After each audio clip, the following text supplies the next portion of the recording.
people. Rare occasion, I'm going to side with the village because I live on an alley, and I want to thank you because you do plow my alleys now. I know. After we complained because you did Divine Savior, Even but thank you for doing my alley.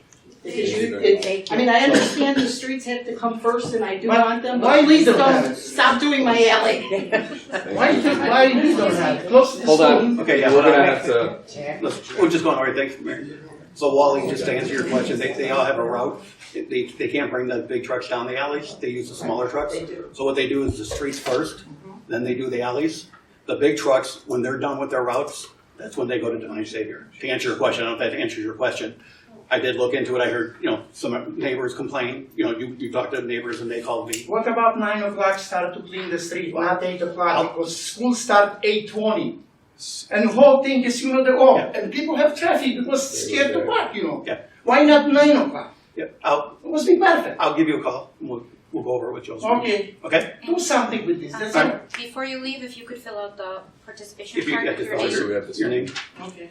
Okay, next is, Kathleen Smith, reimbursed damages at 4045 North Oleander. Hi, everyone. Back to ask just that you reconsider. I don't have any big speech or anything. Asking for reimbursement of the damages done to my house. My last email was from Joanne on October 11th, who did state that this is not to say that the village is not trying to help us with this situation. I have received no help. I have my receipts for $1,294.94 for the windows that I had to replace as inexpensively as possible, which took me a little bit of time to come up with the extra money. So I'm just asking, I think it's reasonable to ask if you guys would reconsider reimbursing me for these damages. You saw the email saying that you guys were going to try to help me with the situation in your email, Joanne, right? Correct. Yeah. So can you elaborate how you guys can help me or how you have helped me? Well, we sought advice from our insurance company as well as reviewed. That was after the insurance on your email. You said, we'll Correct. still look Well, at that this was the after, right? So that was the first step that we Okay. took. We reviewed the bills. We took it into consideration tort immunity and made sure that the officers did not do what you stated was excessive damage. So the actions that were sought by the SWAT team were I still don't what was understand. necessary to get the person of interest. It wasn't though. After being in my living room for 5 hours, if everybody saw what was on the TV, after being in my living room, next to those rooms that they had keys for, they didn't get the suspect out of those windows. Nobody came through those windows. They stood next to those windows for 5 hours and then decided to break them off. I have the receipts for the repairs that are done now, and I'm asking the village, please, to consider this. I mean, I told you my circumstances. My son is terminally ill. I have a lot of circumstances. He didn't make a good decision. We are accountable for his decision. I mean, I am making life changes based on what happened, most definitely. But I'm still just asking, begging the village to please consider reimbursing me for these damages. Splitting it, anything. It's $1,300, 5 hours of standing next to a room that you guys broke out the windows in doesn't make sense. As the lawyer for WGN even said, it wouldn't be unreasonable for me to ask the village, to reimburse for some of these damages. So, can I give you my receipts and you guys, can you reconsider this? We'll take your receipts. No, it's not. And will you reconsider any payments? That I cannot answer. When can I have a decision then of an answer? I mean, I can't give you that answer either. I don't know how the board feels, so, Can I get everybody else on the board maybe to, of course, we are gonna consult with our lawyer as well. We don't wanna set a precedence for anything. If we reimburse you, we're gonna have someone else come and seek reimbursement for something else. but what you guys did was out of line. I mean, what you guys did was damages that were unnecessary.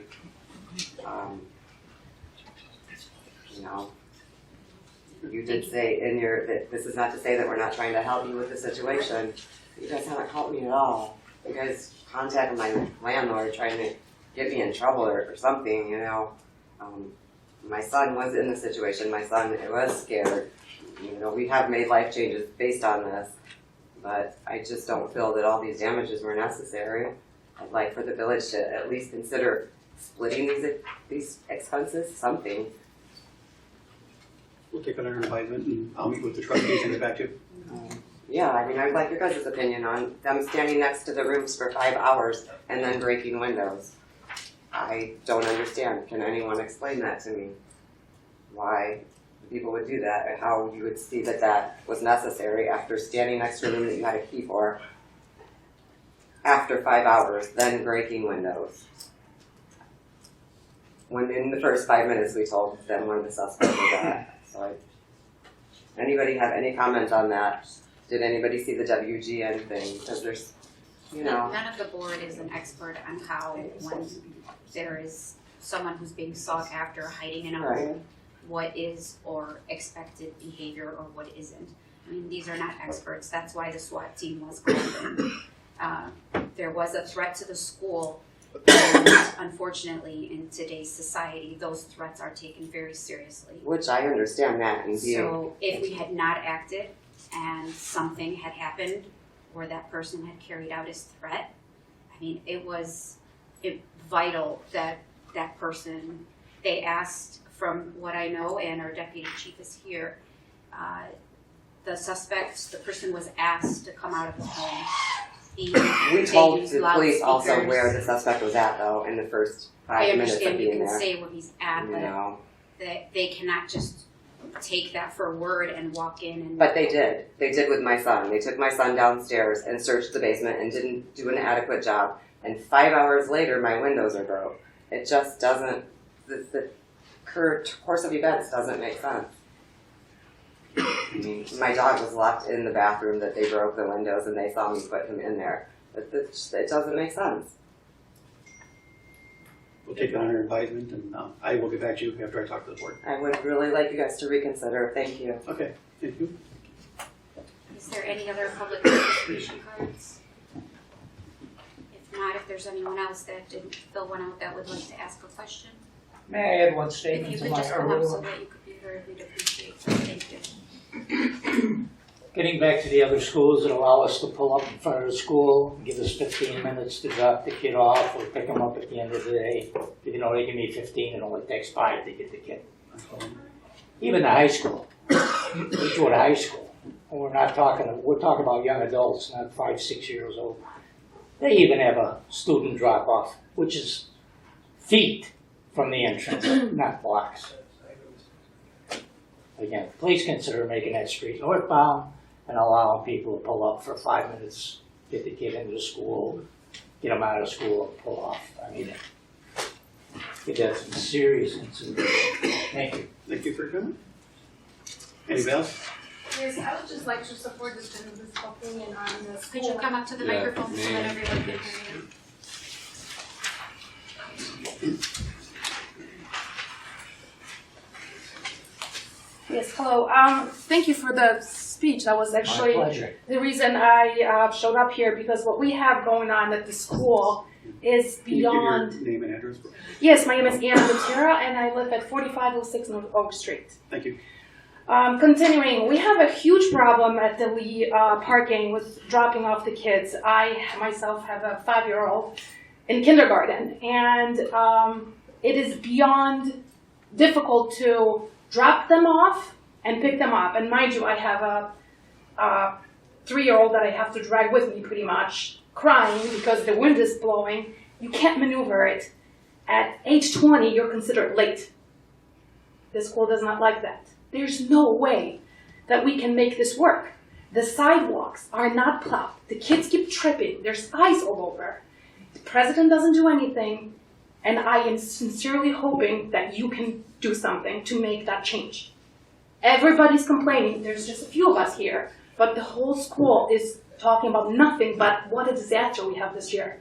The little kids, it's just dangerous. So please consider doing something about that, because it is turning into a nasty situation where we have people wanting to actually move out of this village. I've lived here for about 20 years, and I've never experienced such a disaster. The parking is awful, awful. So please consider addressing this issue with Lee School or whoever to make the appropriate changes. Thank you. Thank you for your comment.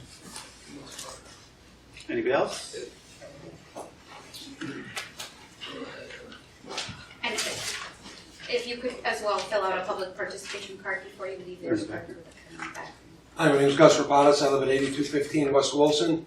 I have two questions. One of the questions that Wally brought up about the plowing at Divine Savior. Why do we plow Divine Savior?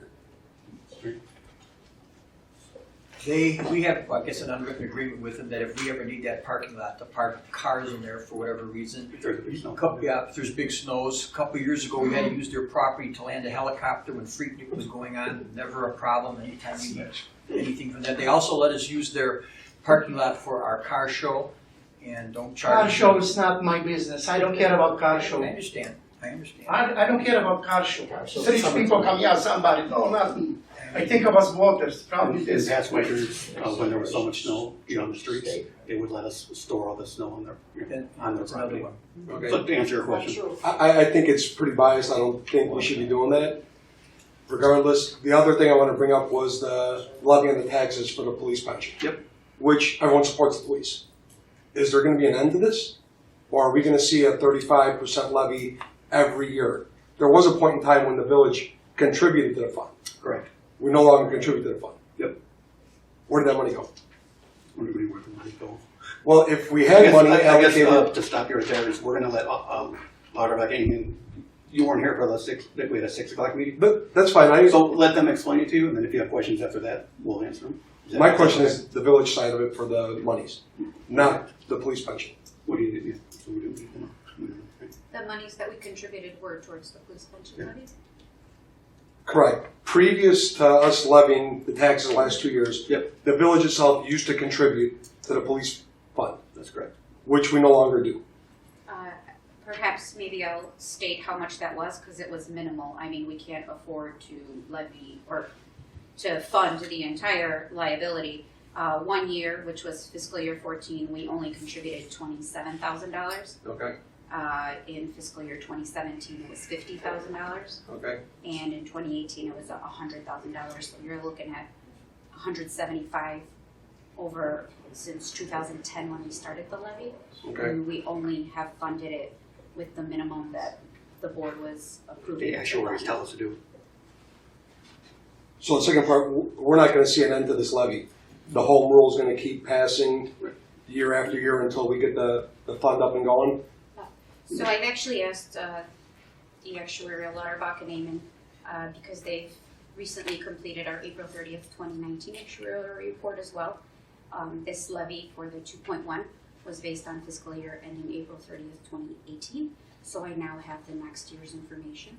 And because we this year are funding the full amount requested, the 2.1, and not doing a transitional plan or a smoothing plan, which basically just puts our interest payments out further and we're paying more later.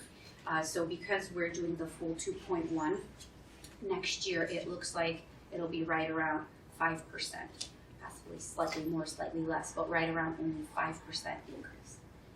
So we are at that point where we have caught up. If last year we took the smoothing number, the 1.6, if we had not taken the smoothing number at that time and levied the full amount that was requested at that time, which was 1.9 million, we would have gone from levying 1.1 to 1.9, and the residents would have seen something to the tune of a 60% increase. So what we did was, or what the board did, when they went from fiscal year 2017 to 2018 to 2019, we split that up. So this increase was 32%, last year's was 35% to sort of help smooth it. And now we're back on track because this year we're levying the full amount as requested, the 2.1. Okay.